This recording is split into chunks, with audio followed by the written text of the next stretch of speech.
K.O. Riker dropped into the jungle like a whisper between breaths. No parachute. No sound.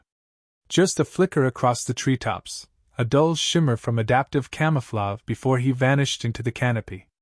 His boots didn't crunch a leaf when he landed. The green swallowed him whole.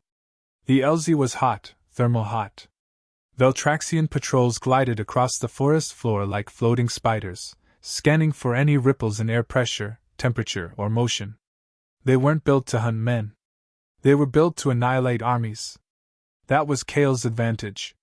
He wasn't an army. Nestled beneath centuries of vines and collapsed stone, the temple ruin was more memory than building now. A single, fractured Buddha head jutted from the moss like a buried sentinel. Perfect. From this elevation, Kale had a 30-degree arc down the ravine and clear sight lines to the enemy's movement patterns. He slid the rifle case open in silence. The rifle wasn't Earth standard. It was his.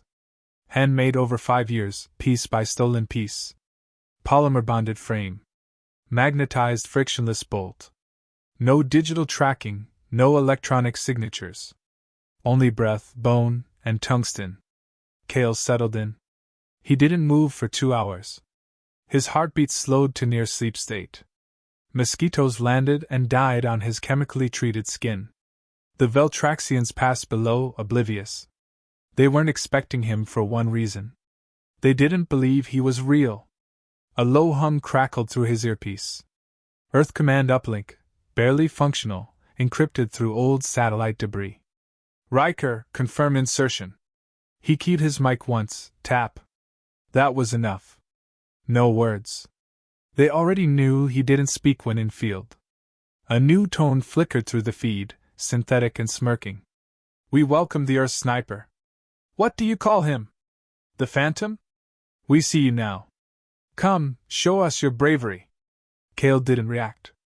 Veltraxians had intercepted the Earth Command line, no surprise. Psychological ops were part of their doctrine. They taunted resistance cells, mocked old tactics. Especially snipers. Called them crawling cowards with sticks. The Veltraxian commander's voice had the smooth arrogance of something that had never been touched by fear. We invite the shot. If you can even reach us. Kale blinked once. A flicker of movement. There, 2 ridges over, a command relay drone dropped low into a nest of glowing root vines, flanked by 2 armored bioguards. The drone was sleek, obsidian black, a portable nexus for field units. If he cut it, enemy command lines would black out for 3.6 seconds. Enough for panic to set in. Enough for Earth Command to map the response lag. He adjusted the scope with the slightest pressure. No AI. No trajectory assist. Just Kale, gravity, wind, and mathematics he didn't need to write down anymore. Distance, 1,278 meters. Crosswind, light and spiraling. Moving target. Breathe in. Silence filled the jungle. Even birds paused. Exhale. The rifle coughed once. Not a bang. Not a boom. Just a sound softer than a snapped twig. The relay drone spun midair and dropped. No explosion. No alarm. It simply wasn't there anymore. The guards stared at the empty space, confused, then took 3 seconds too long to react. Kale was already gone. He moved like vapor through stone corridors, already relocating. Never fire from the same place twice. Rule 1.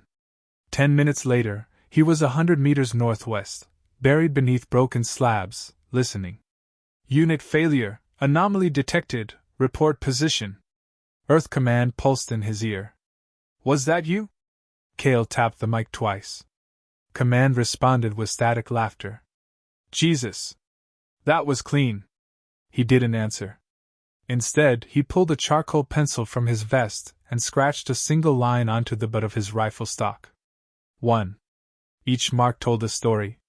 Each mark meant someone important died, and no one knew how. He spent the next 8 hours watching.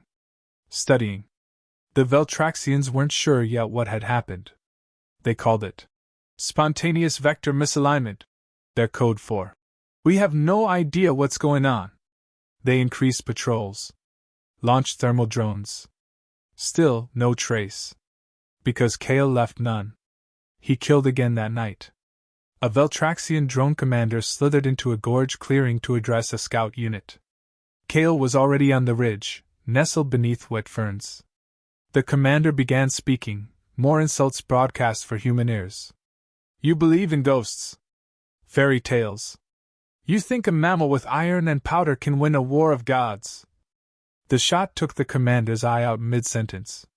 Half the gorge lit up in neurostatic as the biolink scouts screamed from disconnection shock. Kale melted into the jungle again, invisible. Back in the temple ruin, he cleaned the rifle, not because it needed it, but because ritual mattered. He added another mark. 2. No one at Earth Command had asked him to start this campaign.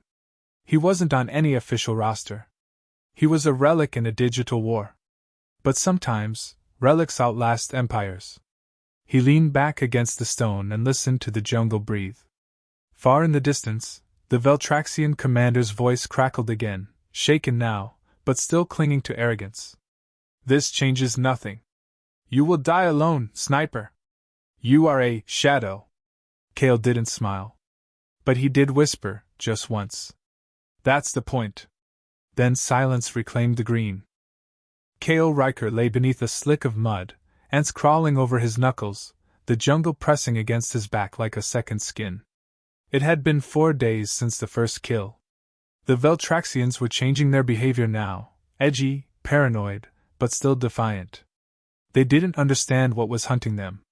Overhead, alien drones sliced the air with metallic whines, crisscrossing in erratic patterns. Bright blue scanning cones pulsed between the trees, sweeping the underbrush in staccato bursts. The Veltraxians had started calling the sniper, the silence, an unintended compliment.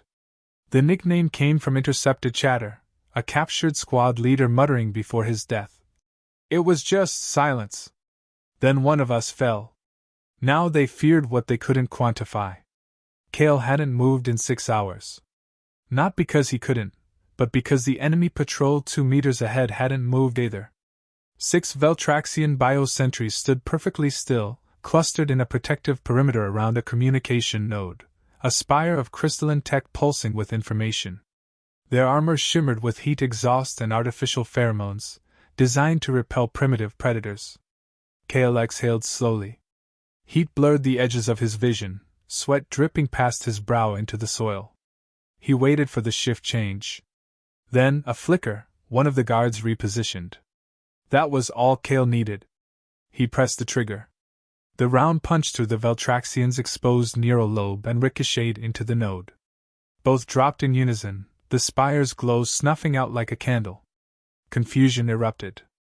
The remaining guards spun, unleashing a spread of plasma arcs, but Kale was already gone, crawling backward through roots and broken terrain like a serpent through grass.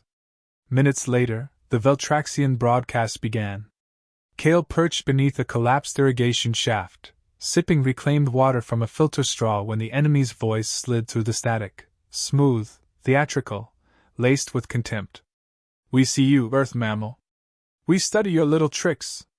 You fire from the dark and run like prey. Veltrake himself.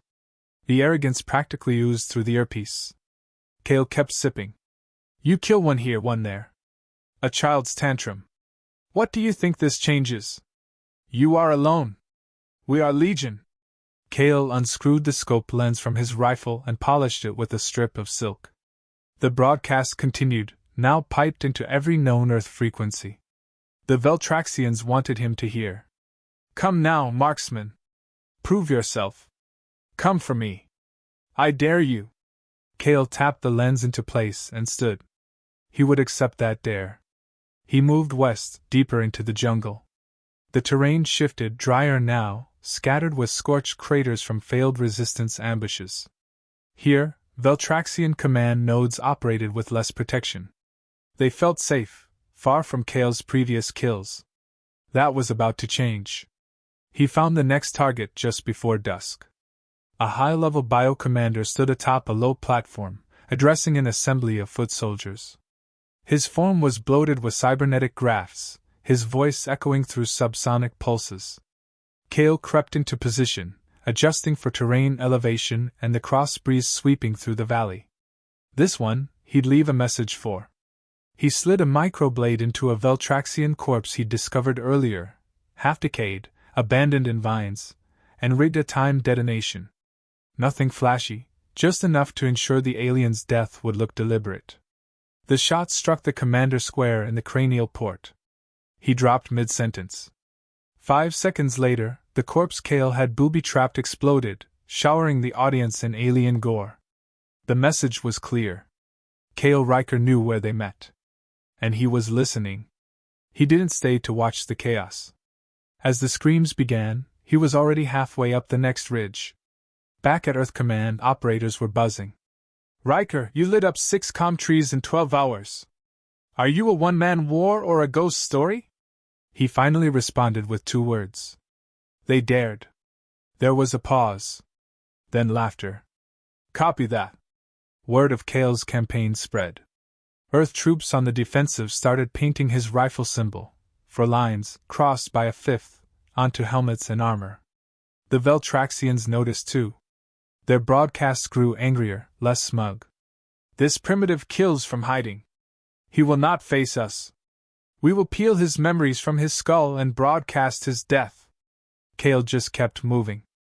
On day 6, he intercepted a shortwave Veltraxian signal that hadn't yet been encrypted. A field commander panicked, reporting to Central Command. There is no pattern. No logic. We patrol, then we die. He is always one step ahead. We lose link, we lose life. It's like the jungle itself has turned against us. Kale smiled. That night, he found the edge of Veltrake's direct influence, a forward ops nexus guarded by elite mind-link sentries. They were sharper, harder to fool, but Kale didn't need to shoot this time. He disabled their sensor tower with 2 plasma charges, forcing them to revert to manual patrols. He let one sentry see his shadow for half a second. The message was received. That sentry began broadcasting warnings that the silence was no longer content with long-range kills. Kale added another mark to the rifle. 5. In the distance, the Veltraxian transmission crackled back to life, quieter now. Less triumphant. You are clever. Unnatural. This is not the way war is fought. Not by your kind. Kale whispered into the mic. It is now. Then he killed the signal tower. They started naming his kills. Red Cloud. Silent Cut. Echo Vanish. Names invented by terrified Veltraxian squads trying to make sense of the deaths they couldn't stop. Kale Riker didn't need names. He had numbers. And tonight would be 6. He watched from a burned-out husk of a weather station, its walls melted by plasma years ago. Below him, a neural amplifier hummed on an obsidian pedestal, ringed with 6 Veltraxian mind clerics. Their job was to boost psionic range across the jungle, tying the swarm into a tighter, faster network. Kale chambered around. This wasn't just another kill. It was a nerve strike. If he hit it cleanly, he'd paralyze their hive communication for just under 4 minutes. Long enough for confusion. Long enough to listen. He waited for the wind to shift. The clerics were facing inward, heads bowed, projecting into the hive mind. They wouldn't see it coming. The shot was clean, through the lead amplifier's crown and into the second's throat. Psionic backlash rippled out like an invisible scream, frying half the relay grid. The others buckled, disoriented, bleeding through their ocular vents. The jungle lit up. Kale stayed flat, eyes on his second target. Across the ridge, a command walker had stopped mid-transit. Its escorts turned inward, confused by the silence, weapons twitching toward imagined threats. 1 breath. Exhale. 3rd shot. The walker's driver slumped. He didn't watch it fall. He was already moving. By the time Veltraxian drones arrived, Kale had ghosted into a ravine under a curtain of mist and root work. He rigged 2 proximity mines on his backrail and lured a squad into the kill zone with an artificial heartbeat signature. The mines blew silently, the explosion compressed into an implosion field. Nothing left but fractured armor and scorched moss. Earth Command crackled in his ear. You just shorted 3 sectors. They're blind. Keep pressure. We're feeding you updated schematics. Looks like they're diverting forces to the eastern wall. He grunted in reply, dragging a piece of alien scrap metal behind him to mislead heat signatures. In the dark, Kale reviewed the intercepted logs Earth Command had decrypted. Veltrake had finally shifted his tone, no longer amused. This hunter, we underestimated. He pollutes the jungle with illusion and silence. We must root him out. Personally. That caught Kale's attention. He magnified the line. Personally. Veltrake was coming down. Not just directing from orbit, not commanding from a cruiser. He was planning a visit. Groundside. Risky. Desperate. Kale's breath slowed. He didn't need orders. He had a new mission. The terrain thickened. The jungle narrowed into a tangle of fog and fungus that reached up like pale fingers. Kale crossed the killing field where the resistance had once tried, and failed, to push into the Veltraxian foothold. Bones still lay where they'd fallen. No one came back for the dead. The Veltraxians thought that broke morale. They didn't understand what humans did with loss. He passed the ribcage of an old mech suit and slipped into its chest cavity. Inside was the decomposed body of a pilot. Kale took the badge still pinned to the vest and pocketed it. No words. Just a nod. 30 minutes later, he had eyes on the next lieutenant. Kale found him inside a psionic tower, legs crossed, floating midair, surrounded by data glyphs. The Veltraxian's role was tactical, interpreting battlefield patterns, adjusting hive behavior, reducing chaos. He was focused, unaware of the man watching him from 400 meters out. Kale didn't shoot immediately. Instead, he recorded a short audio clip. You're not gods. You bleed. Then he fired. The bullet shattered the glyphs and severed the alien's spine. The broadcast cut out mid-note, replaced by static and stunned silence. Kale hacked the transmitter and spliced his recorded message into the psionic relay, bouncing it across Veltraxian field comms. For the first time in the war, the aliens heard a human voice inside their network. That same night, a captured Veltraxian scout confessed something rare: fear. Kale knelt beside the prisoner, not interrogating, just listening. The alien's translator hummed against its throat. We were told humans are fragmented, emotional, unreliable. We were told wrong, Kale replied. The alien nodded weakly. He's bringing the sky mine down. Veltrake. To find you. Kale stood, adjusted his pack, and slung the rifle over his shoulder. Let him. He walked into the mist, leaving the scout alive. That scout wouldn't fight again. But he would talk. The symbol carved into Kale's rifle was now 7 lines. Later, Earth Command picked up chatter from Veltraxian High Fleet channels. Silence approaches the nest. We feel him. We see nothing. Command patched into Kale's channel. Riker, you've done enough. Extraction is green. We've got a stealth skiff 12 clicks west. Negative, he replied. Riker, if you stay. He's coming. Kale slid another round into the chamber. I'm not leaving until he looks over his shoulder. Kale Riker didn't move from his position. The mist hung thick over the jungle floor, wrapping around the skeletal remains of once proud trees. He crouched, invisible against the backdrop of shadows, his rifle a steady pulse in his grip. His eyes remained locked on the clearing below. The Veltraxian commander was there, finally. Veltrake had arrived in person. No cloaked walkers, no drones. Just the alien himself, stepping through the jungle like a god claiming territory. Kale's breath slowed. It was almost too easy.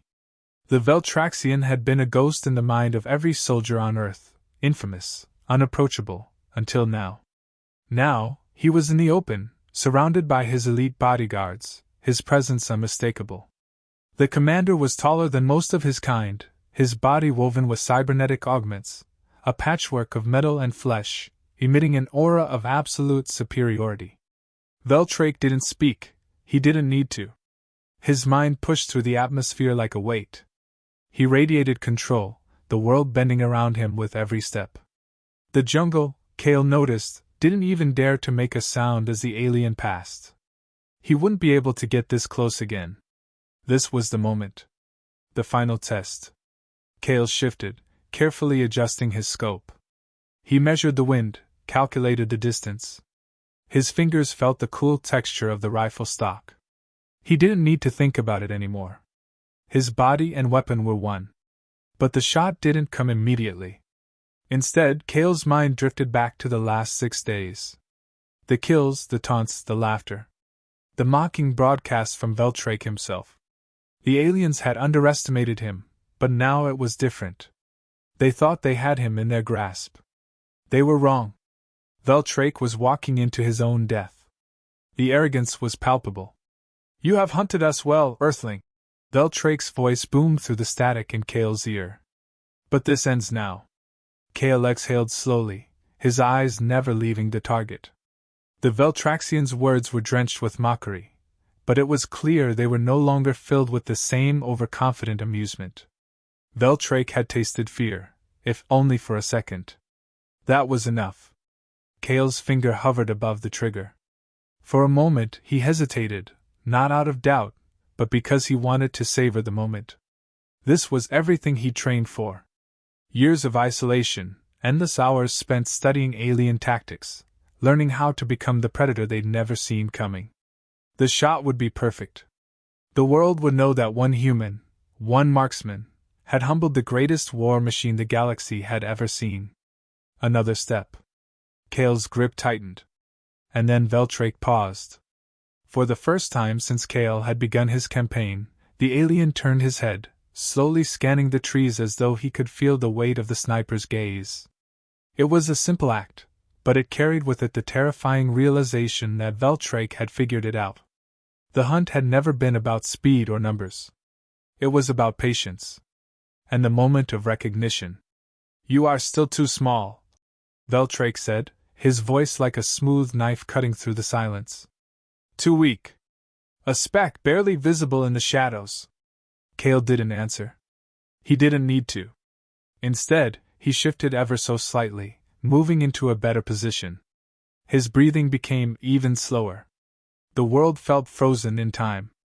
Veltrake's guards bristled. Cale knew they were unaware of his position. The air was thick with the knowledge that the next breath could be the last. Veltrake tilted his head.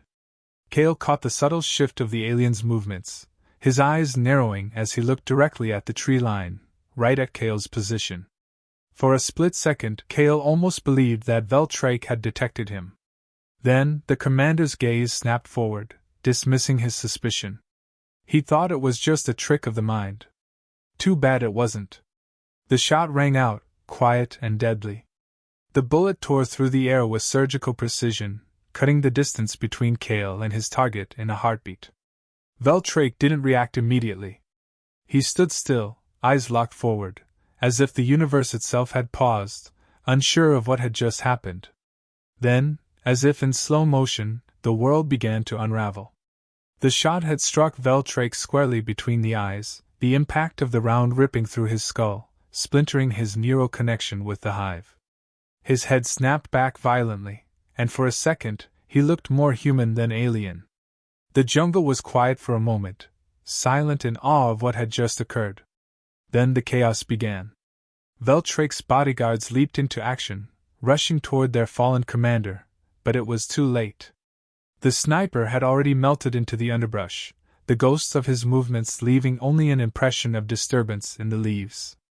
The world was dark, quiet, a thick blanket of fog cloaking Cale as he slinked away from the aftermath of his shot. Back at the command center, Earth Command erupted. "Riker, did you actually?" Cale didn't respond. His mission was done. The impossible had been achieved. He had taken down the figurehead of the Veltraxian war effort, and Earth Command's transmission was nothing but background noise now. His rifle was clean, and his hands were steady. He moved through the jungle like a shadow, each step measured, each breath deliberate. His work was far from over, but the real battle had been won. The tides of war were shifting, not because of an army, but because of a single man with a single rifle. The crownless hive, in its arrogance, had fallen to the hunter who they had never even considered a threat. And as Cale disappeared into the night, leaving only traces of his path in the fog, he knew one thing was certain: the war would never be the same again.